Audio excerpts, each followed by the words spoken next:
This is the Momentum Podcast.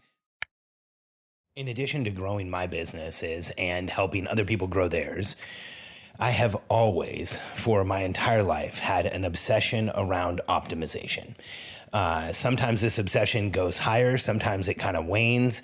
I often feel like I should change my description on most of my bios to visionary entrepreneur and rabbit hole dweller, because when it comes to optimization, I have this tendency to hook onto a concept and study it to the point where when I talk to people who are in certain professions, they assume that I'm one of those professions, especially medical, because I've done so much research that I often have knowledge and understanding beyond what people who've gone to medical school do on certain topics. And one of those topics is hydration. And it's one of the most important personal habits that we can have as visionary entrepreneurs for so many reasons. And I want to share with you today, not just why this is so important, but a simple process that you can use to drink the water that you need to stay fully hydrated, be optimized, and get way more done in any given day. I'm Alex Sharfin, and this is the Momentum Podcast, made for empire builders, game changers, trailblazers, shot takers, record breakers, world makers, and creators of all kinds. Those among us who can't turn it off and don't know why anyone would want to. We challenge complacency, destroy apathy, and we are obsessed with creating momentum so we can roll over bureaucracy and make our greatest contribution. Sure, we pay attention to their rules, but only so that we can bend them, break them, then rewrite them around our own will. We don't accept our destiny, we define it. We don't understand defeat because you only lose if you stop, and we don't know how. While the rest of the world strives for average and clings desperately to the status quo, we are the minority, the few, who are willing to hallucinate there could be a better future. And instead of just daydreaming of what could be, we endure the vulnerability and exposure it takes to make it real. We are the evolutionary hunters, clearly the most important people in the world, because entrepreneurs are the only source of consistent, positive human evolution, and we always will be. For decades, I've talked about hydration and water and how it's so important. In fact, so much so that sometimes it confuses people. I've had people come to me and say, Alex, I thought your company showed people how to grow, and then I see you talking about water all the time. Do you have like an exercise or a physiology company or a product in that world? And I always have to explain to them, I have this obsession with helping companies grow. And if you look at that obsession, like how do we help companies grow? How do I get my own companies to grow? That quickly leads to an obsession around how do I get people to grow? How do I get myself to grow? How do I fully optimize myself so I'm fully engaged, I'm fully present, I'm aware, I can get more done, I have more stamina, I have more energy, I have more chemical balance in my body so that I can produce at the level that I want to for longer than most people are comfortable doing. And optimization is just an obsession of mine. I've been what most people call a biohacker since before the term existed. I have got tons of rehab equipment and all types of stuff in my house. We don't have a gym, we have 2 gyms, we have an infrared sauna, we have multiple PEMF machines, we have red light, we have an outdoor sauna, there's so much here, a cold plunge. It's all about me getting as much as I can out of every single day. And the people that I work with, the entrepreneurs I work with, have an interest in doing the same thing. But if there was one habit on top of all the biohacking, one habit on top of all of the equipment I have, all the things that I do, if I had to say what is the single most important habit to keep me engaged on a daily basis, to give me the energy that I want, to give me the clarity of mind that I want, to eliminate brain fog, to eliminate body pain, to help me sleep better, to help me digest food better, to help me in every regard, it would be hydration. Now, I'm not talking about water drinking contests or, trying to consume as much water as you possibly can. There's actually inherent dangers in doing some of those things. People don't often drink too much water, but it's usually when there's some abnormal process they're going through where they try and drink a quantity of water instead of listening to their body for it to tell them how much to drink. And I'll share with you the exact process I use and the process I train, and I'll even share with you a resource of where you can get more information on this. But first, I just want to share with you a little bit about water. Depending on what resource you look at, the estimate is somewhere around, in the Western world, 70 to 85% or more of people walk around with low-grade or severe dehydration. And dehydration is incredibly damaging to everything we want to do as entrepreneurs, to everything we want to do as people who are making our own path and doing our own things. It's really damaging to anyone. But when you look at what we try and do as entrepreneurs, what we're out in this world to do, to create new outcomes, to be that small percentage of the population that travels into the future, creates a new reality, then comes back to the present and demands it becomes real, that is not an easy process. I often tell people running a business is the best personal development program in the world, especially if you're hiring a team, but it's also the most difficult by far. I was just sharing with, God, I can't remember who it was, but I was just having a conversation with somebody this week about how difficult it was to start a business. And the person said it was the most difficult thing I've ever done in my life. And I chuckled because one time I was talking to a large group of entrepreneurs, and I said, how hard was it when you started your business? And people started to yell out answers, and one guy raised his hand. And I called on him, and he said, I had stage 4 testicular cancer, and I overcame it. And I'm like, congratulations, that's amazing. He said, starting my business was harder. And I said, you know what? That's probably the story I'm going to share from now and forever. And the audience just started laughing because that's really how hard what we do is. That journey into the future, coming back to the present and making it real is not easy.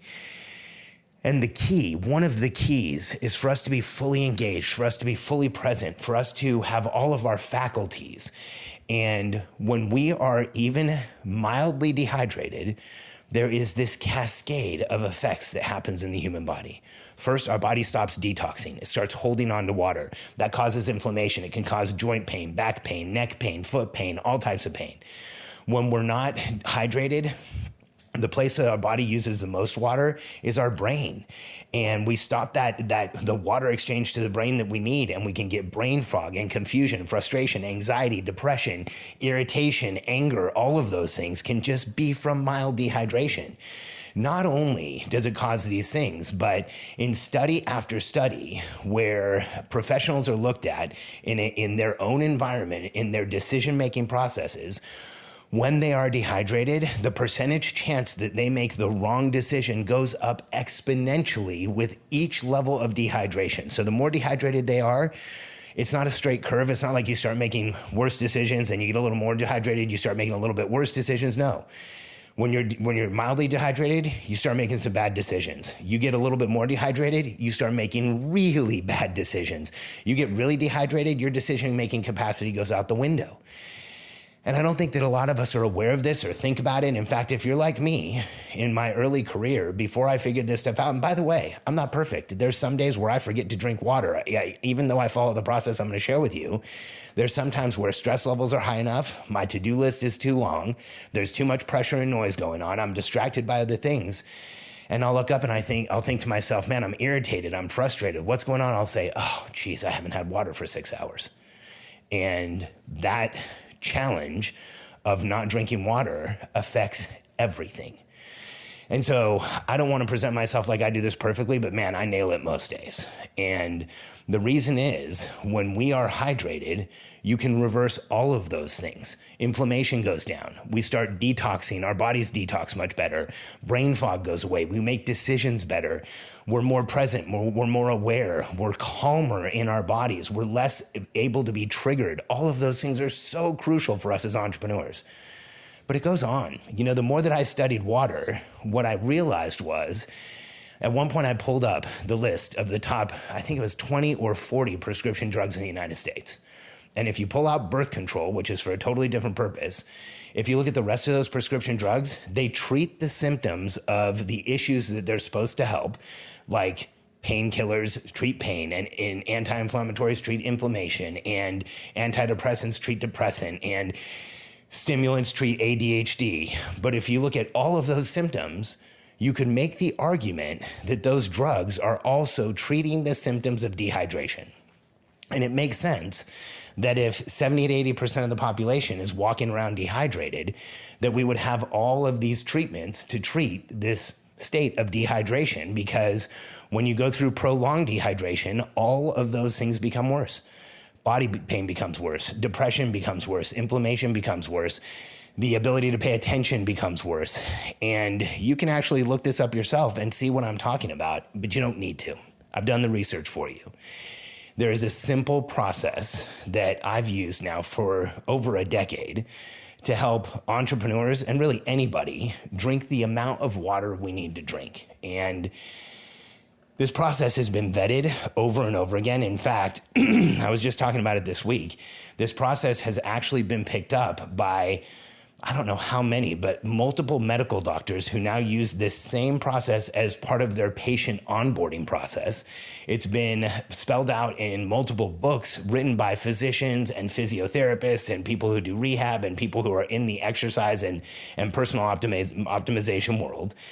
And when I share it with people, even people who already have a huge emphasis on their health, they'll come back to me and say, Alex, it's surprising how much water I really needed.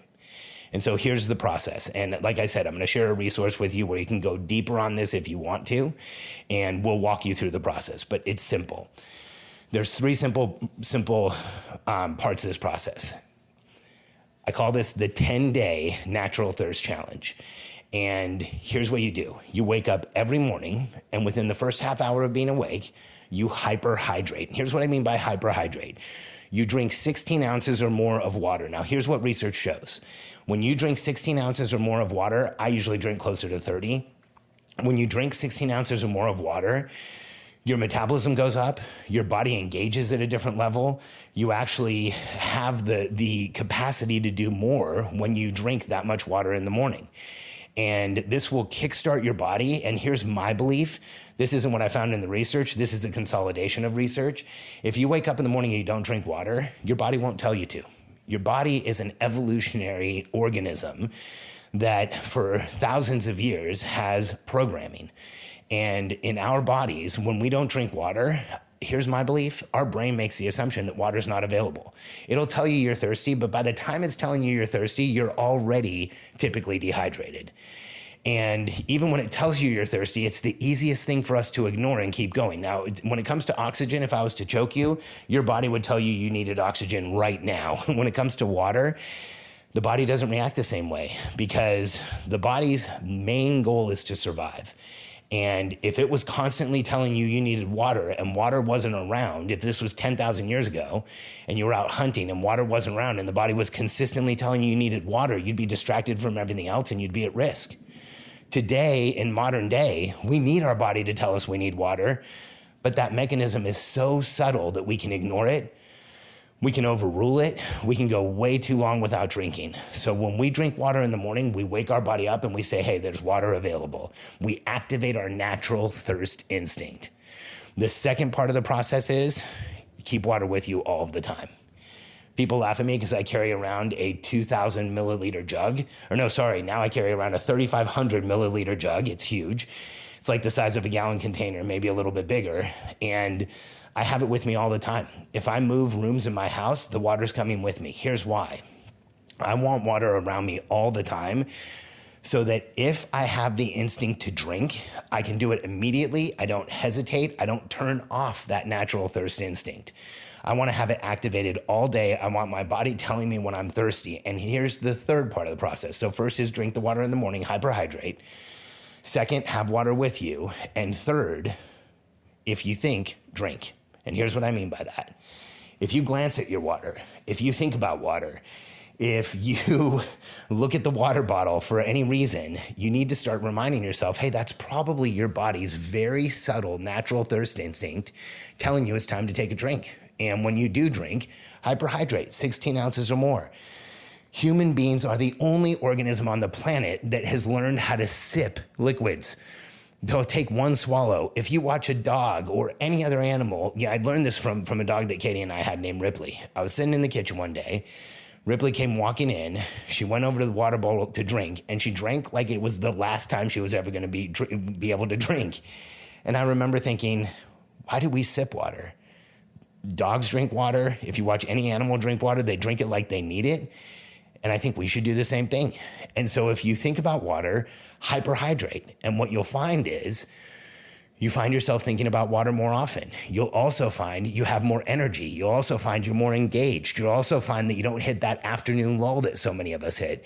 You'll also find that it's easier to work out. It's easier to do endurance stuff. It's easier to do cardio. It's easier to do weightlifting because your body is fully hydrated and has the resources it needs. And if you have gone for a while without drinking a lot of water, if you're one of those people that you look up at the end of the day and maybe all you've had is coffee and you really haven't had any water, my suggestion is you follow that process for 10 days religiously. So 10 days of getting up and drinking the water, 10 days of having water with you, 10 days of when you think drink, and don't drink anything else. Take a break from coffee, take a break from soft drinks. God knows we don't need them. Take a break from anything else but water. And what you'll see, and by the way, if you're going to do this process, take a picture of yourself in the beginning, just take a picture of your face, and then take a picture of yourself at the end in the exact same lighting, and look at the difference that 10 days of being hydrated will make. It will blow you away. I've had people from around the world go through this process. In fact, you can go and get more information on this, and we will walk you through the process at getthirstynow.com. That is the website for the 10-day natural thirst challenge. And we've had, I can't remember at last count. It was thousands of people who've gone through this, and so many have written to us and said, this changed everything. This made it easier for me to be in meetings. This made me feel like I wasn't as triggered by my kids. This totally changed the look of my face, and I look like I'm healthier and brighter, and wrinkles started going away. And I had back pain for years, and I did the 10-day natural thirst challenge, and back pain went away. Now, if you drink a lot of caffeine, if you drink a lot of other stuff, there may be some rough days in that 10 days, but if you get to the end of the 10 days, you will have this breakthrough feeling of being fully hydrated, and you will see what you're actually capable of. So I hope you'll forgive me for being the business coach that also obsesses over human optimization and self-optimization. And I also hope you'll try this. And if you do, I would love to hear how it works for you. And again, you can go to getthirstynow.com. Sign up for the 10-day natural thirst challenge. We'll send you instructional emails every day so that you can go through this process. If you're in my high ticket coaching program, this is one of the first things we talk about is having water with you and making sure that you're hydrated. And it's amazing it's amazing the changes and the benefits you will feel from this one simple optimization practice of being fully hydrated. Go to getthirstynow.com and check it out. And I look forward to hearing from you.